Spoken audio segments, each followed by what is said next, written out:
Hi, my name's Keith Cooper of Northlight Images. In this video I'm going to talk about something called BPC. You may see it as a checkbox on some printer dialogues. It means black point compensation, and I'm going to say what it is, why you would almost always use it. I'm going to give some examples as to why you might not use it, but more to the point, I am not going to go into an explanation of it that goes really deep into color management theory, because you don't need to know that. Now, if you do pre-press work, if you do advanced color management stuff, then please appreciate that I'm going to gloss over some details here, because I believe those details are simply not relevant to what most people want to know. BPC, where do you see it? Well, the example I've got here, although I've got this Epson printer here, it works just as well, Epson can, any printer. The picture I've got on here is from when I was making this print here on the Canon Pro 1100, which I've still got here. Although it had a sheet over it for Christmas in the kitchen and was used as a food stand, but it works quite well as that as well as a printer. But anyway, that is Canon professional print layout. Amongst the options, once you've chosen a printer profile to print your, to match your paper and your printer, and you're going to use that, you'll see that there are rendering intent options. Now, in PPL, there are only, you get perceptual rendering intent and a relative colorimetric rendering intent. Now, I'll mention a bit more about these a bit further down the line, but there is no one better. If, as you have got in PPL, some soft proofing, you can check the soft proofing box and get a bit of an indication as the differences between the two rendering intents. Effectively, they transfer the information that's in your image to the information that goes to the printer, which is what the profile does, in slightly different ways. They handle strong colors, out of gamut colors, various things slightly differently, but as I'll come back to that. But the key here is about BPC, black point compensation. Why do you need it? Well, there's a screenshot of PPL open with Perceptual checked. Now, it's not actually selected use black point compensation. Why not? Well, because of the way perceptual profiles are made, they essentially incorporate BPC into them anyway. So you don't need to, you don't need to actually set it. You may see differences. It all depends on how the profiles have been built. There's no correct way of making profiles. There's a way of making profiles which work as profiles, but there is no sort of specific perfect profile for a paper. Some profiling applications, if you apply the BPC checkbox there, you may see a slight difference, but those are few and far between. In general, you don't buy. It is for the relative colorimetric. What causes the problems? Well, there's very little difference. I've just switched the screenshot. That's using relative colorimetric with BPC checked, and that's with it not checked.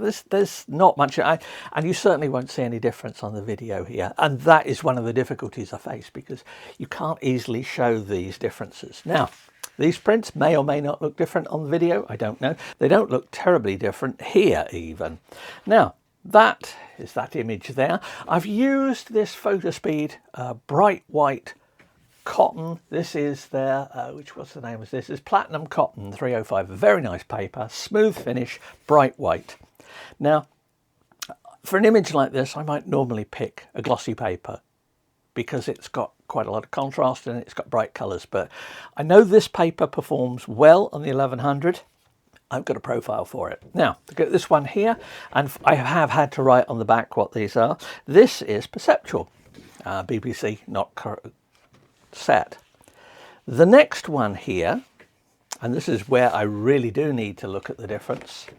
This is Relative Colorimetric. Go away, black and white picture, you're coming up later. This is Relative Colorimetric with no black point correction. Now, you may be able to see a slight difference in those in the shadow areas, and it's the shadow areas where BPC makes a difference. So that's Perceptual. That's relative colorimetric, and that is relative colorimetric with BPC selected. Now, I'm going to hope that this is just about video. I've got some screenshots, so I'll cut some pictures in of these as well, that you may be able to see the difference. Without the BPC, the darker areas in the picture look quite dark. Now in this picture it doesn't make too much of a difference, but I know that there is detail lost in this, and if I have it with BPC, the shadows are slightly lighter. You don't get shadow crunching. Now this fourth one here is after I edited a picture again, relative colorimetric with BPC, and I upped the vibrance setting on the picture. That's because I'm printing this picture on a matte paper, and I know the matte paper takes a bit more oomph in it to get brighter colours. Now, to me, this looks slightly better colour than this one, these ones here, but it's not that much. But anyway, there are two pictures with and without. Anyway, as I say, it's not much of a difference. So what's all the fuss about? Well, let's go down to what it basically is, what causes the problems. Any paper, and this one here, this is a metallic paper, so a glossy-ish paper. This is my black and white test image. This does apply in some ways to black and white as well, but as I'll come back to some aspects of black and white. I have a maximum black on this paper. That's the D-max you may hear people talk about sometimes. D-max is a certain blackness on this paper. On this paper, it's good, but the maximum black on the matte paper here is not as black as this. Now, what happens when you take your image and it goes off to the printer and the profiling and the color management system does its work? If you're using relative colorimetric, what happens is that you chop off those dark blacks and dark colours that could be managed on this paper or in your actual image, but can't be managed on this. Now, the diagram here, this is from a Capture One article about black point compensation, because black point compensation can be used all kinds of other areas as well, but I'm just talking about printing here. And effectively, what's happening, because there's a limited range of black on here, the really dark blacks in the image, or should I say really dark greys and really deep colours, are getting chopped off because they are below the maximum blackness you can get on this, the D-max. Well, how does that show? Well, typically shadow crunching. Now, I've got one of my test prints here, and when I'm at test prints, and this is one of the reasons I use test prints like this, is because these are designed to show issues. With this one here, this is a real life image, there's not quite so obvious a problem with not having a black point correction. I can see some of the shadows are just too dark, but I have to look at that, and most people wouldn't notice a difference. If you print an image like this, then some of these dark areas here, if the black point is set wrong for the paper, and this is on a glossy paper, this can't remember what this one was done on, but yeah, this is done on a glossy paper. If it's going to chop off those shadows, you will see crunched up shadows on here, and the crunched up shadows will be pretty obvious on this, whereas they might not be so obvious on that. It's one of the reasons I always test profiles and test new printers with this image and a few other known test images, because images like this are designed to show up problems. Now, the BPC correction for it, it's available in many bits of software. Adobe have a particular way of doing it. If you're interested, by the way, I will put some much more technical links in the notes to this, to some papers and PDFs that give you far more detail, including the maths behind it as well. Somewhere I absolutely won't go in a video for that, because it's just stuff nobody needs. If you need it, you can find it, and as I'll put some links on it anyway. But effectively, what we're getting with this here, we are getting the darker parts of the image are just getting chopped off. Now, one of the ways you can do this is you can imagine expanding the space of this to match the other one, or vice versa.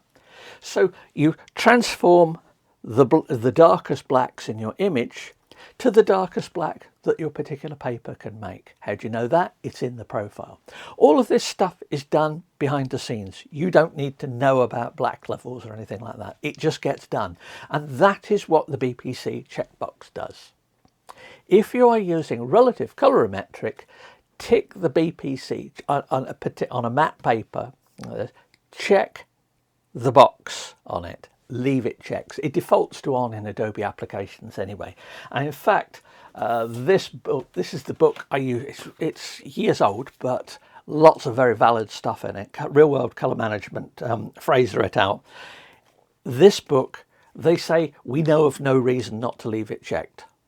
That's good enough. If it says it in this, you can still find this secondhand. There are lots of bits in it which you'll think are out of date. You can skip over it. There's probably, I would say, about half the book of relevance to most people. It's still relevant today. You can still find it. I'll put a link to this in the notes as well, but you'll have to find a secondhand copy. This is a very well thumbed copy of it, of mine, that I've had for years. I mentioned the areas where it shows not that much on this particular picture. Now in this picture we've got some dark detail in the cliffs here, as well as the shadows here on the stones, and that is the area where I'm looking for the problems. If I haven't got the BPC enabled, what is actual detail but dark detail in the picture will be just rendered as a solid colour. Rather than just do it as prints here, it's actually quite a bit easier for me to just create an image. So there's a, and to illustrate this, there's the actual image that's going to be printed here. Now, if I use a levels adjustment, I can do that chopping off that the using the difference in black points causes, and we get that. And that is the equivalent to what BPC is fixing. So think of that as a print made without BPC, that as a print made with it. Now, it's a little bit more complex than that, but that's the easiest way I can show it in that particular example there. There's a histogram of this particular image, and all I would do to produce that chopping off is actually just move the black point inwards a little bit. Now if I move the black point inwards like that, it produces that black crunching of the shadows. Now you may have seen some people say that doing this manually, black point correction, is a way of matching prints that you see, your images, to prints. Really, you shouldn't be doing that, because your profile should do that for you. If you find that your shadows are crunched up when they're printed, it's either you've got a bad profile, your printing setup's wrong, or your editing setup's wrong. Take the fact that you're getting crunched up shadows and things as an indication that you've done something wrong earlier in the process, rather than something that needs fixing when you're printing. Looking at prints like this and thinking, oh well, I've got this, I've got crunched up shadows. The crunched up shadows shouldn't really happen. The fact that you're seeing it means something's wrong somewhere. So don't look upon BPC as a way of editing things, as matching prints to screen. There are far better ways of doing it than sort of winging it by just thinking, well, I'll just make things a bit lighter. Now, you do a bit of that when you're editing anyway, but if you see people saying use BPC as part of your editing process, well, I'm going to say perhaps missing the point there a little bit.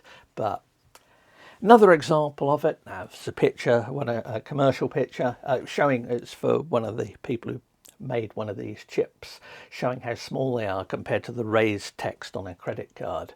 And there we've got that. Now there's the image, and I can see shadow detail. If I do that chopping again, the equivalent of printing, that's the equivalent of a print with BPC enabled, relative colorimetric, and that is without it. Now, for the particular use that they want, they may not want detail in these black areas. Maybe there's text to go in it for an advert. So I will always supply the images with a good tone gradation in them. What somebody does when they use them, well, that's up to them. I've supplied the image and that's for that. But that's the difference between that one there and without the adjustment. Now, black and white. I said I'd mention black and white. There's no BPC on the black and white print mode. That's one of the reasons I discuss linearization in all my printer reviews, and I've got articles connected with using this particular bit here if you're using the black and white print mode. If you're printing with profiles, then yes, BPC does make a difference.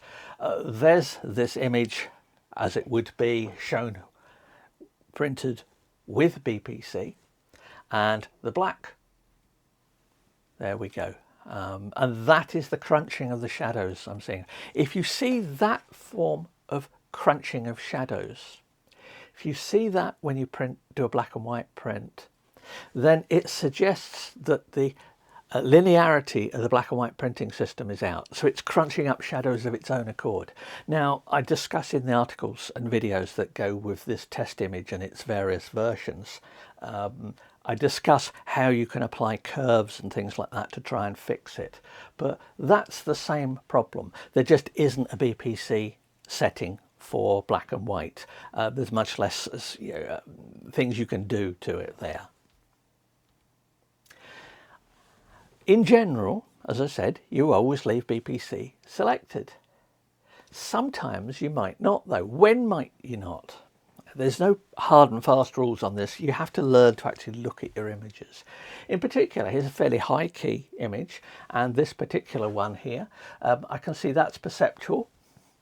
That's this is at Cannon Beach on the Oregon coast, just after sunset. Lovely mist had just rolled in, and depending on how you want to convey that image in a print, and it's quite a high key image, you may not want to introduce the BPC. Now, that's Perceptual. That is Relative Colorimetric with BPC checked. And you can see instantly the surf, the bits of foam here are darker. And then if I turn off BPC, and this is one where there's quite a subtle difference, we're getting crunched blacks, but there are no blacks to crunch in this. Remember I said that there's that cutoff, that what the whole problem this BPC is trying to address is because the black that's in the image is blacker than the black that the paper can manage with the particular ink you've got. Now, it isn't a nice neat cutoff, it's actually, it does a sort of bit of a gentle curve just to even off things. What it means is that when you select BPC, it affects all of the image. Now, how much it affects the image depends on whether, on the image and what you want to convey and on the paper. This is one of those times where, because you want it a fairly high key image, you may not want to use that BPC. Not because you're worried about what's going on in the crunch shadows area, but applying BPC subtly changes some of the rest of the image, some of the darker midtones in it. So it really is a matter of having a look at it at the soft proof and having a look to see what is best, which one you like the best. Now, the problem there is that soft proof has its limitations. This is doing soft proofing in print PPL. You can do soft proofing. I do it occasionally in Photoshop. I don't use Lightroom at all, but I know that you can do it there. Just don't rely on it every time. For me, soft proofing is something to be used occasionally for a specific reason. It is not something to apply to every single time you want to make a print. For things like this, I would suggest, I mean, obviously, you're not going to be making loads of prints this size just to test out things like this. Do small prints, do small test prints on an image. You can, on a sheet like this, print, and you can, as long as it's dry, you can run it through several times, and you can print different versions. Now, there are also adjustments here in the printer driver. You can do multiple versions. I would say that's perhaps not the best way of doing it. You really want to address it earlier on in your editing and your print choices here as to what you want in your image. Now, there you go. There's an image that works better, to my mind, for a print with it switched off. Now, I said about some of the differences in rendering intents. The amount of difference you get between rendering intents varies a lot depending on the content of the image that you're printing. There are all kinds of subtle differences. So, for example, Perceptual tries to take in everything that's in the image and fit it into the available colours and tonal range that the paper can offer. That means it can introduce hue shifts, so your colours can change. Sometimes Perceptual can cause problems with deep blue skies. Now, this particular image was in the Pro Photo colour space, which is a big colour space. So there are bound to be colours in this which are out of gamut for the printer. How that out of gamut to in gamut, i.e. printable colours mapping, depends on the image and the profile. Not all profiles are equal. That's why I say when I make profiles and offer profiles to people to test, I always say, have a look at the soft proofing with both Relative Colorimetric and Perceptual, with and without BPC, and see how they differ, and you can get a better feel. Because remember, the screen is not the print is the final result you're after. It's no good saying, well, the print, the image on the screen looks absolutely perfect, but the print looks wrong, in which case your whole process is wrong, because your end result is hopefully the print. So therefore that's wrong. So you may need to alter tonal balance and saturation on this. Oh, one other bit, saturation rendering intent, not used very often. Typically, if you're printing more graphical images, you might want to use the saturation rendering intent. It's not even available in this. For photos, you'd rarely consider it. It tries to produce saturated colors. But of course, in doing that, they may drift a little bit in actual color. So yeah, it really is a matter of suck it and see for a lot of these things. So that is it. That is the simplest bit of how to use BPC. In general, use it. But if you want to experiment a bit, have a look at something like this with the soft proofing. Now, the Epson software has things as well. Epson print layout is in other applications as well.